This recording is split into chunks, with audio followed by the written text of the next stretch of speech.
You should not be able to torture a pregnant person like that. Being pregnant is not torture. Now, I get that women's bodies go through terrible things, and I've watched my wife go through 3 pregnancies that are difficult. Like, I get it. That bodies are stretched and pulled and pushed, and you have a living baby inside of you, and it's kicking you and kicking your bladder, and it's painful, and childbirth. Oh my gosh. I get it. It is not torture, though. These lefties that continuously throw out these asinine things to try to disparage birth or to dehumanize things, to try to dehumanize the baby by saying fetus or whatever, which is just ridiculous, because obviously we all know that fetus is Latin for baby that's growing in a womb. Like, it doesn't make any sense when they try to do these things, because almost always their attempts backfire. We see through their lies, like here with Elizabeth Warren and talking about the pregnancy centers. In Massachusetts right now, those crisis pregnancy centers that are there to fool people who are looking for pregnancy termination help outnumber true abortion clinics by 3 to 1. We need to shut them down here in Massachusetts, and we need to shut them down all around the country. You should not be able to torture a pregnant person like that. This is a lie. This is a lie that she continuously brings out. And we've got congressional hearings like this that are talking about almost the exact same thing here. First challenge, just one of the misleading talking points that our colleagues across the aisle and their witnesses have been pushing today, that the existence of pregnancy crisis care centers is somehow evidence that the anti-abortion movement actually cares about mothers and families. It's just not true. In fact, these crisis pregnancy centers are a well-funded arm of the anti-abortion movement that advances their agenda by using deceptive and coercive tactics and medical disinformation to target low-income people facing unintended pregnancies to prevent them from accessing abortion and contraception. These crisis pregnancy centers, which actually outnumber abortion clinics, often misleadingly present themselves as providing medical services when they're not licensed to do so, and therefore are not bound by the privacy laws that govern medical providers. And in fact, these anti-abortion facilities collect sensitive medical and personal information and then share it with anti-abortion organizations. These crisis pregnancy centers face limited public accountability, despite the fact that they are increasingly siphoning off public funds from the TANF welfare programs, which are supposed to serve low-income women and families. It is ridiculous. These people continuously lie. Now, listen, I have a wife that works in a pregnancy center. I have intimate knowledge of what goes on in these crisis pregnancy centers. It is a good thing that they do. They provide services.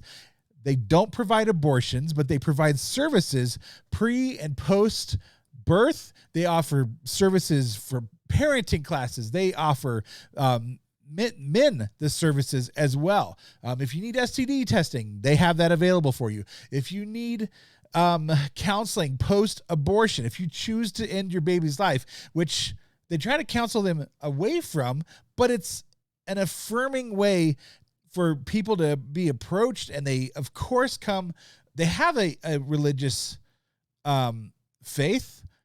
We're Christians. We talk about God, but it is not something that is pushed on the clients ever. In fact, I'm sure there's you could probably point to 1 or 2 places that's like super judgmental, whatever. And it always seems to be the case, like, oh, this one place did this one thing, and then they try to apply it to every single place. The reality is the majority, if not almost all, crisis pregnancy centers accept anybody that walks through that doors, no matter who they are, what their circumstances are, and they give them life-affirming care. They give them their child resources and baby formula and diapers and clothing and blankets. And almost every one of these places has a pantry full of stuff. In fact, now, especially post Roe v. Wade, volunteers are coming out of the woodwork, knocking down their doors, trying to help. Seriously, this is actually a good problem. Like, there's so many people that want to help in these crisis pregnancy centers. that they have to turn people away and say, sorry, we love you. We have too many people helping. How crazy is that? How awesome is that? It's a good thing. It is a lie that these politicians continue to push it. It's actually really insidious because they're openly saying, like Elizabeth Warren and this other Congress lady is saying, we need to shut down these places. They're receiving public funds. I would actually take a pause right here and say, pregnancy centers, stop using public funds because they will come after you. These politicians will use that to hurt you.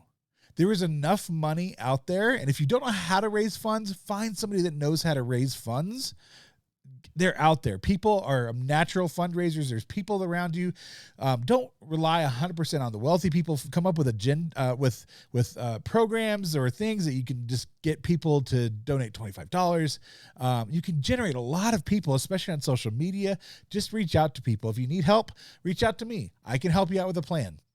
The reality is, though, these politicians are flat out lying. We know that they are, because otherwise, why would Planned Parenthood be closing down their operations? If only 3% of their business is abortions, then the rest of the services should be open.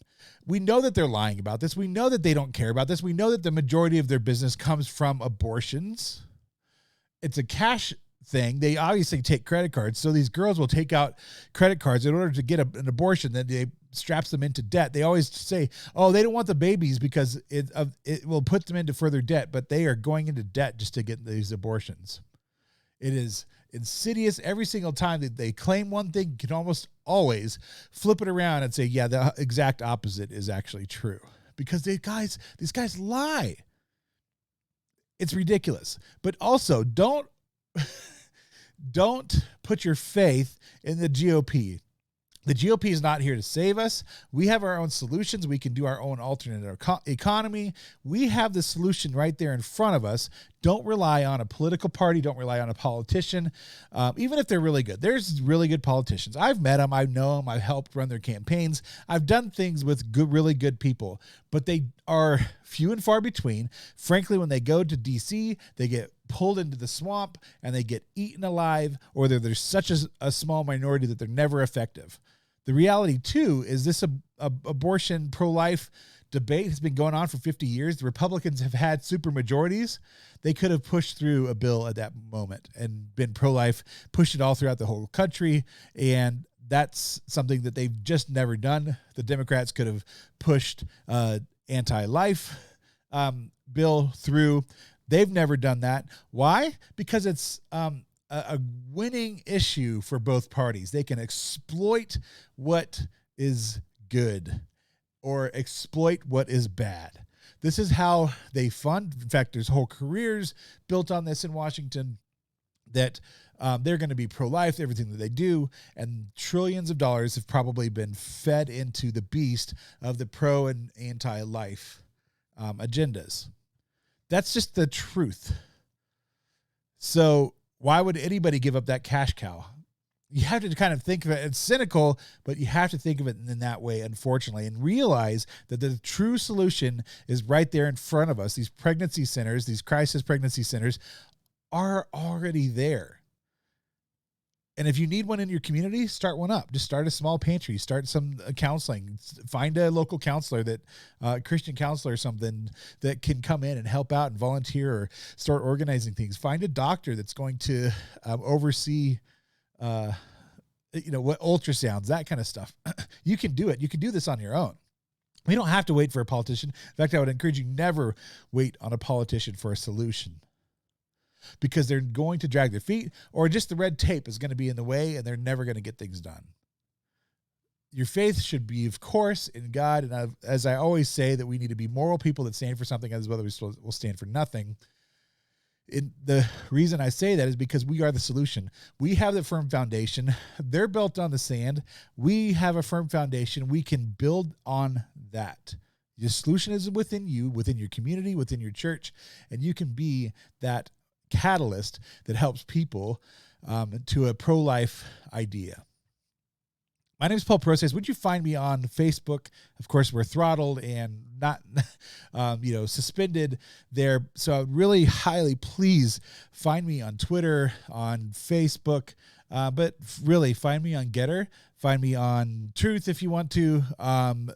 Definitely subscribe to me on Rumble, and I would encourage you to just tag me and say, hey, Paul, I saw the video, and I'd love to connect with you. If you're in Colorado, I live in Colorado, I'd love to connect with you. Maybe we can sit down for a cup of coffee and start working on some things together. Hey, reach out to me. My name is Paul Process. You have a great day. See you soon.